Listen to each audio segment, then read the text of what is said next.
Shalom, shalom, bem-vindos a mais um vídeo neste canal.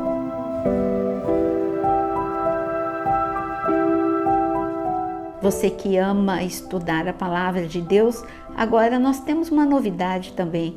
Nós temos um grupo no WhatsApp, o link está sempre em todos os vídeos. É só você clicar, você vai entrar nesse grupo para receber vídeos e estar sempre em contato conosco. Mas hoje nós vamos falar sobre maldição hereditária. É um assunto que tem muita discussão e ao invés de nós tentarmos defender uma linha, nós vamos ler a palavra juntos e você vai entender o que significa maldição hereditária. Para a gente entender, precisamos primeiro saber que a partir do momento que Adão e Eva eles saíram do Éden, foram expulsos do Éden, logo o Senhor anunciou quais eram as maldições.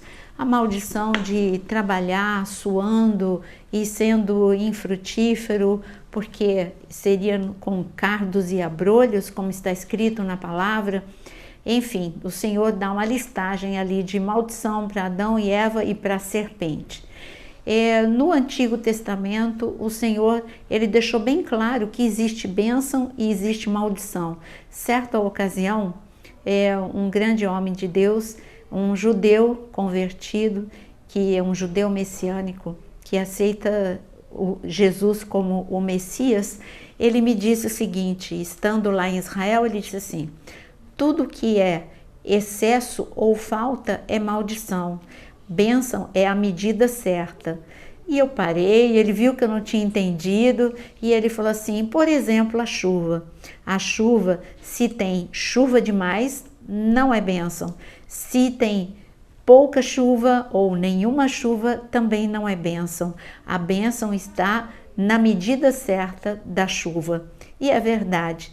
Mas voltando para o Antigo Testamento, em Deuteronômio, capítulo 28, o Senhor deu para Moisés, ele deu uma lista enorme de maldições caso o povo de Deus não ouvisse a sua palavra. Então, em Deuteronômio capítulo 22, você tem primeiro, ele começa pelo bem, né? Pelo lado bom, pelo lado gostoso, essas são as bênçãos, aí você é cabeça e você não é cauda, são tantas bênçãos, a bênção, sabe, de você poder emprestar e não tomar emprestado, isso é a bênção de você ser abençoador. Isso tudo está escrito em Deuteronômio 28, e quando você chega, bom, se vocês não ouvirem a minha voz, não obedecerem os meus mandamentos, essas são as maldições. Quando você abre Deuteronômio 28, a listagem de maldição é enorme, simplesmente enorme. Mas eu quero, porque como a lista de maldição é muito grande, eu quero ler com você Deuteronômio capítulo 30.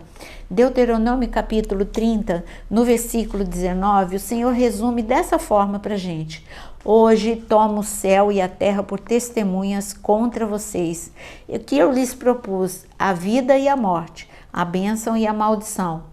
Escolham, pois, a vida para que vivam vocês e seus descendentes, amando o Senhor seu Deus, dando ouvidos à sua voz, apegando-se a Ele, pois disto depende a vida e a longevidade de vocês. Escolham a vida para que habitem na terra que o Senhor, sob juramento, prometeu dar aos pais de vocês, Abraão, Isaque e Jacó.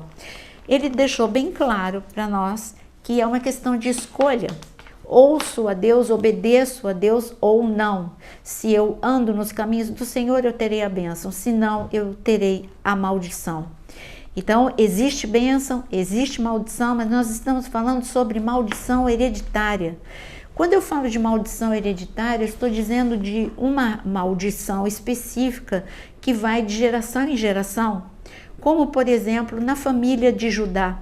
Judá, você sabe que ele enganou a sua nora, Tamar, e Judá, ele caiu na armadilha de ter relações com Tamar, porque ele era um homem propício ao adultério. Ele buscava prostitutas. Bom, nós vemos essa característica em Judá. Mas nós vemos essa característica e este ato se perpetuar de geração em geração. Nós vemos que Judá teve problema na área sexual, que Davi teve problema na área sexual, que Salomão teve problema na área sexual. E é uma derrota que ia de geração em geração. Mas aí você fala, isso é no Antigo Testamento e hoje nós vivemos o que o Senhor nos disse em Gálatas. Eu quero ler com você Gálatas, com certeza é isso que nós vivemos. Gálatas 3,13. Cristo nos resgatou da maldição da lei, fazendo-se Ele próprio maldição em nosso lugar, porque está escrito: maldito todo aquele que for pendurado em madeiro. Então Cristo nos resgatou da maldição da lei. Eu vou ler, você nem precisa abrir, eu vou ler para você Colossenses capítulo 2, olha o que Cristo fez por você, no versículo 14, cancelando o escrito de dívidas que era contra nós e que constava de ordenanças, o qual nos era prejudicial, removeu-o inteiramente, cravando na cruz. Então, nós estamos aqui, ficou muito claro que Jesus, ele, como está escrito em Isaías 53, ele levou os nossos pecados, as nossas dores, as nossas iniquidades e, por consequência, as nossas maldições na cruz do Calvário. Mais claro e impossível que Gálatas 3,13, ele se fez maldição por nós. E mais claro ainda em Colossenses 2, onde está escrito que ele rasgou todo o edito de dívida que eram ordenanças contra nós. Essas ordenanças são ordenanças de quem? Ordenanças do inferno. São as maldições que ele gostaria que nos alcançasse e nos destruísse. Porque quando você lê Deuteronômio 28, está escrito que as bênçãos do Senhor nos alcançam. Elas nos perseguem e nos alcançam. O mesmo em relação à maldição. Agora, em que circunstância que a maldição te alcança, sendo que Jesus se fez maldição por nós na cruz do Calvário? Porque tem aqueles que dizem, não, Cristo já fez tudo. Claro que Cristo já fez tudo, mas ficou muito claro que eu preciso me manter unido com Cristo. Se eu escolher o pecado, eu não estou mais unido na vitória de Cristo. Eu vou estar vulnerável. Então, se eu quebrar princípios de Deus, eu estou vulnerável às maldições familiares que foram quebradas na cruz do Calvário me alcançarem. Da mesma forma que a bênção me alcança, a maldição pode me alcançar. Eu digo do extremo porque logo que se descobriu na palavra, descobriu não, sempre esteve aqui, mas logo que veio, que as pessoas começaram a estudar sobre esse assunto, entrou um extremo em querer quebrar a maldição de geração em geração, tornando uma medida extremamente cansativa e aí renunciando geração por geração. É bíblico você confessar o teu pecado, o pecado dos teus familiares? Sim, é bíblico, mas você pode fazer de uma forma única. Senhor, eu quero agora declarar que este pecado que sempre venceu a minha família, eu renuncio na minha vida e peço perdão por tudo que aconteceu com os meus antepassados. Eu peço perdão agora por minha família. Eu entro agora na tua presença. Pronto, quando você especifica qual é o pecado, Senhor, é o pecado do roubo, é o pecado do adultério que se perpetua de geração em geração. Eu não quero dar lugar na minha vida e eu escolho Cristo e eu também quero pedir perdão pelo comportamento de todos os meus antepassados. Quando você olha para Daniel, você vê que Daniel ele pediu perdão pelos pecados dele e pelos pecados da nação. Você pode pedir sim perdão pelos pecados familiares, mas Cristo, ele nos colocou numa condição favorável, como abençoados, benditos de Deus. Mas como está escrito, e anota aí, se você não conhece esse versículo, anota Provérbios capítulo 26, no versículo 2 está escrito que a maldição sem causa não tem pouso. Isso reforça aquilo que eu estou falando para você. Você é um bendito de Deus, um abençoado, mas se você escolher, uma coisa é você errar, se arrepender e não mais cometer esse erro. Outra coisa é você perpetuar o erro, não se arrepender, justificar. Você vai continuar pecando e aí eu quero dizer para você que a maldição que vai ter causa, ela vai encontrar pouso. E por que essa palavra pouso?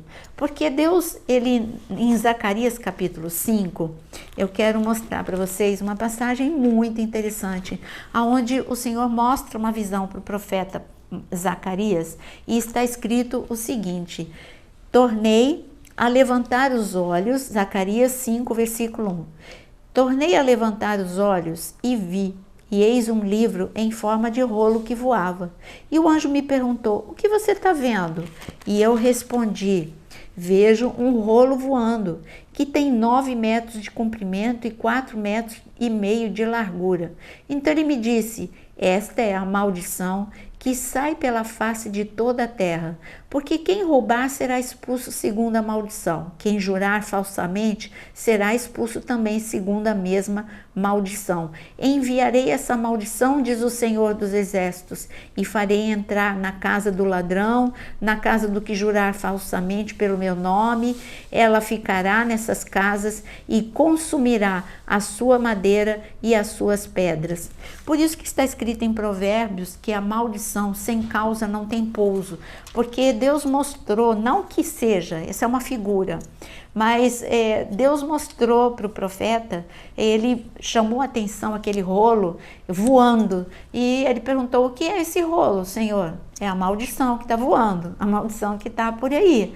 E aonde que ela vai entrar? A pergunta seria essa: e aonde ela vai entrar, Senhor? E aí o Senhor fala: ela entra na casa daqueles que estão quebrando os princípios, aquele que mente, aquele que jura falsamente. E ele poderia continuar com a lista de todos os princípios: aquele que tem inveja, aquele que tem ódio, aquele que tem vícios, ou seja, tudo que está escrito em Gálatas capítulo 5, como as obras da carne. Quando você quebra os princípios de Deus, olha os 10 mandamentos e veja onde que você está quebrando um dos princípios de Deus. Olha para o que Jesus te ensinou e veja onde você está quebrando os princípios de Deus e não está arrependido e não está mudando. E o Senhor está falando: tudo bem, então a maldição tem causa, vai encontrar pouso, vai entrar na casa desta pessoa. Por isso que nós precisamos olhar para a palavra e não ficar olhando para movimentos que uns dizem: não, tudo bem, Cristo já fez tudo. Claro que ele já fez tudo, mas você precisa permanecer nele. E o outro que diz: não, você precisa ficar pedindo perdão por todas as gerações, 10 gerações, fica 3 horas, 4 horas, renunciando todos os pecados de todas essas gerações. Basta você dizer o que eu já ensinei para você: Senhor, eu tenho uma certeza, o Senhor se fez maldição por mim na cruz do Calvário. Eu tenho outra certeza, o Senhor já levou na cruz do Calvário todas as iniquidades, todos os pecados. O Senhor já rasgou o meu edito de dívida com todas essas ordenanças. E agora eu quero me manter na tua presença, santo. Senhor, assim como tu és santo, eu escolho perdoar, eu escolho dizer não às minhas fraquezas, eu escolho dizer não à amargura, eu escolho a vida de santidade. Essa era a proposta para os levitas e sacerdotes. Eles lavavam os pés, lavavam as mãos, eles estavam mostrando exteriormente o que Deus quer no seu interior. Lavar os pés é a escolha do caminho que você, todos os dias, você escolhe entre mentir e dizer a verdade. Você escolhe entre ter inveja e desejar o melhor para o seu irmão. Então, todos os dias você escolhe qual é o caminho que você vai andar. Todos os dias você escolhe o que você vai fazer com as suas mãos. Ou se você vai abençoar, o que você vai fazer com os seus lábios. Se você vai amaldiçoar, se você vai caluniar. Então, quando o Senhor mostrou os sacerdotes lavando pés e mãos, são atitudes diárias que nós precisamos fazer. E tem mais, os sacerdotes e levitas também tinham na cabeça uma tiara escrito santidade ao Senhor. Uma escolha diária de ser separado para Deus. Então eu acho que agora você já entendeu sobre maldição. Sara, por ela ser estéril, Sara, ela saiu de Ur dos Caldeus. Havia maldições? Sim, havia maldições na família de Abraão, na família de Sara. Mas quando eles começaram a andar no caminho do Senhor, lógico que todas essas maldições foram quebradas. Então, é isso que eu queria dizer para vocês sobre maldição. Mas esse vídeo também tem uma outra pergunta. Sobre maldição, você já entendeu. Agora, e sobre espíritos familiares? Quem são eles? Existe verdadeiramente? Eu quero ler para você Isaías, porque não é só essa passagem, tem muitas passagens falando sobre espíritos familiares, associando sempre a adivinhos, a pessoas que se envolvem com o ocultismo. E o Senhor disse, e eu estou abrindo Isaías capítulo 8, no versículo 19, ele avisa ao povo o seguinte. Eu vou primeiro ler o versículo 10 e depois o versículo 19. Elaborem projetos, mas eles serão frustrados. Deem ordem, mas eles não serão cumpridos. Porque Deus está conosco. Isso se referindo às trevas. Todos os projetos das trevas, todas as ordens das trevas, elas são frustradas na sua vida. Agora veja o versículo 19.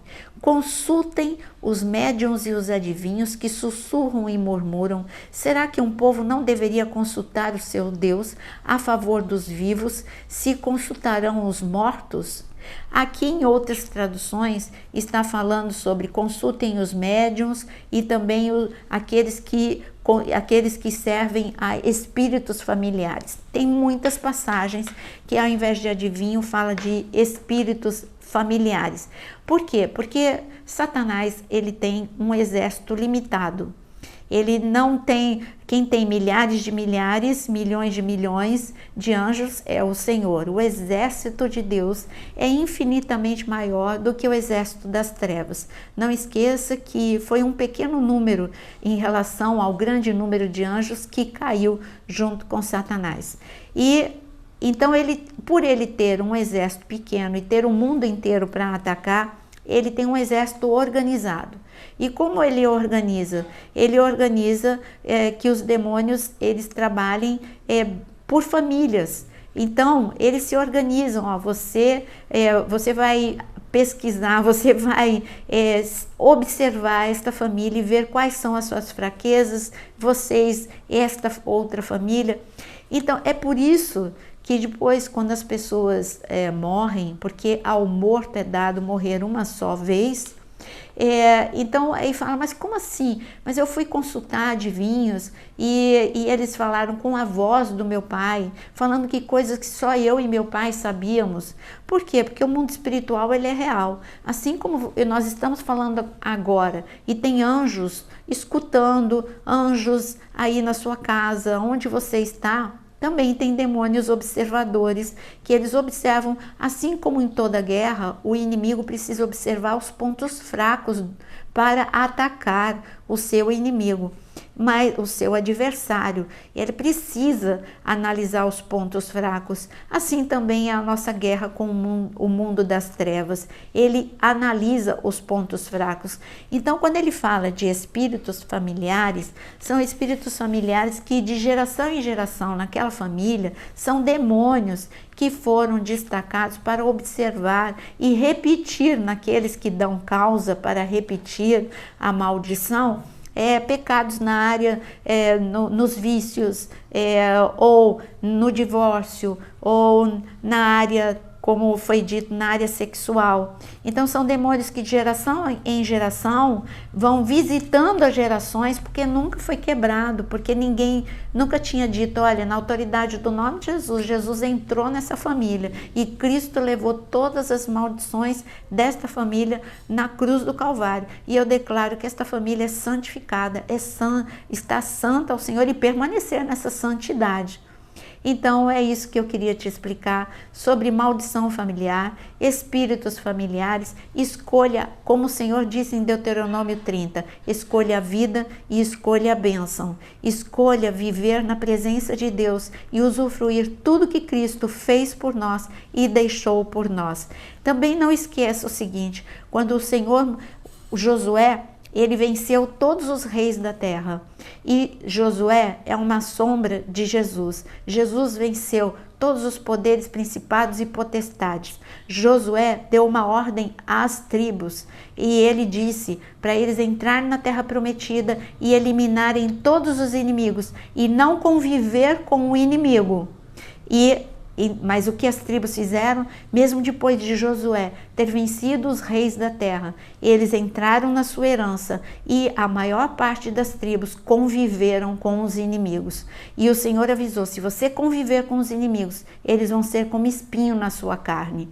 É isso que Cristo fala para você. Eu já fiz tudo por você na cruz do Calvário, mas não conviva com o inimigo que é o pecado. Se você conviver com o inimigo que é o pecado, com certeza você vai viver um espinho na carne. Viva a bênção, viva a vida em nome de Jesus e que o Senhor te abençoe. Viva a grande bênção do Senhor em nome de Jesus.